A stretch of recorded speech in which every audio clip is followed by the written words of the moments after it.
நான் வீழ்வேன் என்று நினைத்தாயோ?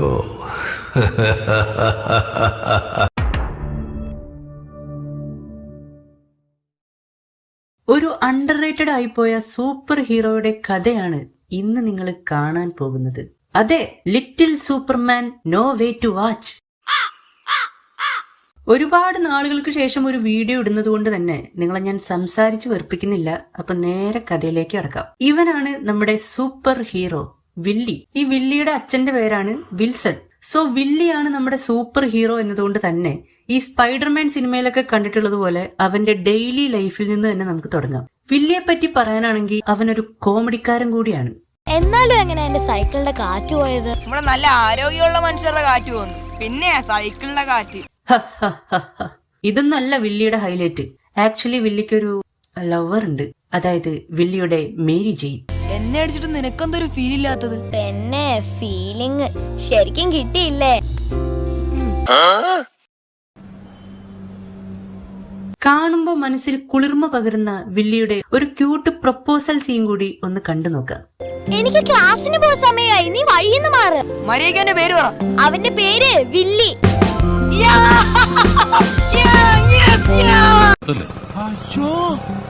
അത് നമ്മളുടെ അടുത്ത് വരുന്നുണ്ട്. ഇപ്പൊ നമ്മൾ എന്താ ചെയ്യാ? 10 ഫുൾ A+ കിട്ടിയ കാണില്ല അവന് ഇത്രയ്ക്ക് സന്തോഷം. പിന്നെ ഒരു റൊമാൻറ്റിക് സോങ് ആണ്. പാട്ടിന്റെ പേര് ദിരുദിരുധാന.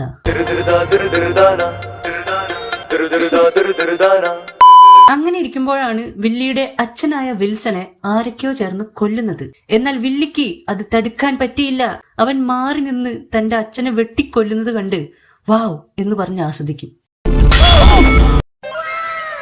അങ്ങനെ great power comes with great responsibility എന്നൊക്കെ പറയാൻ ശ്രമിക്കുമ്പോഴേക്കും വിൽസൺ മരിച്ചുപോകും. ഇനി അവിടെ നിന്ന് കഴിഞ്ഞാൽ സൂപ്പർ ഹീറോ ആവാൻ പറ്റില്ല എന്ന് മനസ്സിലാക്കിയ വില്ലി ജീവനും കൊണ്ട് പാഞ്ഞു. ഇവിടുന്ന് അങ്ങോട്ടാണ് ഈ കഥ ത്രില്ലിംഗ് ആയിട്ട് മാറുന്നത്. ഓട്ടത്തിനിടയ്ക്ക് വലിയൊരു ഡ്രെയിനേജ് കുഴിയിൽ പെടും. ആ കുഴിയിലെ വൃത്തികെട്ട വെള്ളത്തിലൂടെ ഒഴുകി ഒഴുകി വില്ലി ഒരു വെള്ളച്ചാട്ടത്തിൽ ചെന്ന് ചാടുകയാണ്. നോക്കുമ്പോൾ അതാ മുറ്റത്തൊരു ഡൈനോസർ. ഓഹ്, വിനയന്റെ 3D മാജിക് അപാരം തന്നെ. ഡൈനോസറിന്റെ വായിൽ അകപ്പെട്ട വില്ലി പിന്നെ എങ്ങനെയോ വേറൊരു സ്ഥലത്തേക്ക് ചെന്നെത്തും. വില്ലിക്ക് സൂപ്പർ പവർ കിട്ടിയിരിക്കുന്നു. എപ്പോ, എങ്ങനെ, എവിടെ വെച്ച് എന്നൊന്നും ആരും എന്നോട് ചോദിക്കരുത്, കാരണം എനിക്ക് അറിയില്ല. അറിഞ്ഞാലല്ലേ പറഞ്ഞുതരാൻ പറ്റുള്ളൂ. തന്റെ അമ്മയ്ക്ക് വേണ്ടി വില്ലി മരുന്ന് മേടിക്കാൻ പോകുമ്പോഴാണ് അവനൊരു സൂപ്പർ ഹീറോ ആണെന്നുള്ള സത്യം അവൻ തന്നെ തിരിച്ചറിയുന്നത്.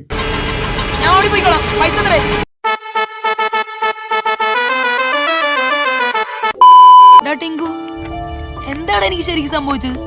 ആരാടാ എന്നെ പറത്തിയത്? ഒന്ന് പറയാൻ ആർത്തിപ്പണ്ടാരേ. പറയത്തില്ലല്ലേ, പോ.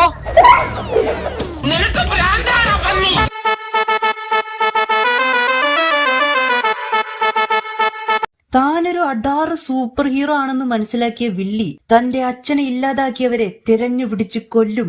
ഓ, തീ സാനം. ആ കോസ്റ്റ്യൂം കണ്ടോ, ആ മാസ്ക് കണ്ടോ? മാർവലിന്റെ പോലും ഇത്ര മാരകമായിട്ടുള്ള ഒരു കോസ്റ്റ്യൂം കാണില്ല. കാരണം അത് നമ്മുടെ ചെക്കൻ്റെ ഇരിക്കല്ലേ. ഈ കൂറ മാസ്ക് ഷാരൂഖ് ഖാൻ ഇട്ടിട്ട് വന്നാൽ പോലും നമുക്കത് അങ്ങേരാണ് ഇട്ടിറങ്ങണെന്ന് മനസ്സിലാവും. എന്നിട്ടും ഈ മച്ചാന് അത് മനസ്സിലായില്ല. പിന്നെന്താ, പിന്നെ വിനയന്റെ സ്ഥിരം 3D മാജിക്. ആന വരും, പുലി വരും, ആനക്കൊണ്ട വരും. അങ്ങനെ ഇരിക്കുമ്പോഴാണ് കഥയിലൊരു ട്വിസ്റ്റ്. ഇതൊന്നും നടന്നിട്ടില്ലാന്നേ. വില്ലി എല്ലാം സ്വപ്നം കണ്ടതായിരുന്നു. വില്ലി 3 ദിവസമായിട്ട് ഹോസ്പിറ്റലിൽ മയക്കത്തിലായിരുന്നു. അങ്ങനെ വില്ലി സാഡായിട്ട് ഇരിക്കുമ്പോഴാണ് ഏതോ ഒരു ചെറുക്കം വന്നിട്ട് വില്ലിക്ക് കുറെ 3D മിഠായികൾ വാരി വാരി എറിഞ്ഞു കൊടുക്കുന്നത്. ഞാൻ സൂപ്പർമാനാണെന്ന് നീയല്ലേ പറഞ്ഞത്? അത് ശരി, ആ മുട്ടേന്ന് വിരിയാത്ത ചെക്കൻ പറഞ്ഞത് കേട്ടിട്ടാണ് വില്ലി സൂപ്പർമാൻ ആണെന്ന് സ്വയം വിശ്വസിച്ചത്. മണ്ടൻ. സംഭവം എന്താന്ന് വെച്ചാ, ഈ സിനിമയിലെ വില്ലന്മാരെ പറ്റിയുള്ള എന്തൊക്കെയോ കുറെ ഇല്ലീഗൽ ആയിട്ടുള്ള ഫയലുകൾ നമ്മുടെ വിൽസന്റെ കയ്യിലുണ്ടായിരുന്നു. അത് കൊടുക്കാത്തത് കൊണ്ടാണ് വിൽസനെ എല്ലാവരും ചേർന്ന് കൊന്നത്. ഇപ്പൊ ആ ഫയല് ഈ സിനിമയിലെ മേരി ജെയിൻ നിയമത്തിന് മുന്നിലേക്ക് എത്തിക്കാൻ പോവാണ്. അതുകൊണ്ട് തന്നെ വില്ലന്മാര് അവളെ തട്ടിക്കൊണ്ടുപോകും. അത് മണത്തറിഞ്ഞ നമ്മുടെ വില്ലി എവിടെന്നൊക്കെയോ പറന്നു വന്ന് ഒരു കഴുകനെ പോലെ പോസ് കൊടുക്കും. എന്നിട്ടൊരു അപാര ലാൻഡിങ് ഉണ്ട്. ലാൻഡിങ് കഴിഞ്ഞ ശേഷം വില്ലിയും മേരി ജെയിനും കൂടെ പറന്നു പോവും. ഈ കടലാസൊക്കെ കാറ്റത്ത് പറക്കില്ലേ, അതുപോലെ. ഈ സമയം വില്ലന്മാർ സഞ്ചരിച്ചിരുന്ന ബോട്ട് അങ്ങോട്ടും ഇങ്ങോട്ടും ഇളക്കി വില്ലി വില്ലന്മാരെ കൊല്ലും. പിന്നെ മാസ്കിന് പിന്നിലെ ആ മുഖം ആളുകളോട് വെളിപ്പെടുത്തി വില്ലി പറന്നു പോവും. അന്നത്തെ കാലത്ത് ഇതൊക്കെ പറ്റൂ, ഇത് ചെറിയ പിള്ളേരാടാ എന്നൊന്നും പറഞ്ഞിട്ട് ആരും കമന്റ് ചെയ്യരുത്. മൈ ഡിയർ കുട്ടിച്ചാത്തിന് ശേഷമാണ് ഈ അപരാധം പുറത്തിറക്കിയിരിക്കുന്നത്. അതെന്തെങ്കിലും ആവട്ടെ. എന്തായാലും ഈ പടം കണ്ട എത്ര പേരുടെ ദിറുദിറുദാന ആ പാട്ടുണ്ടെന്ന് ഒന്ന് കമന്റ് ചെയ്യുക.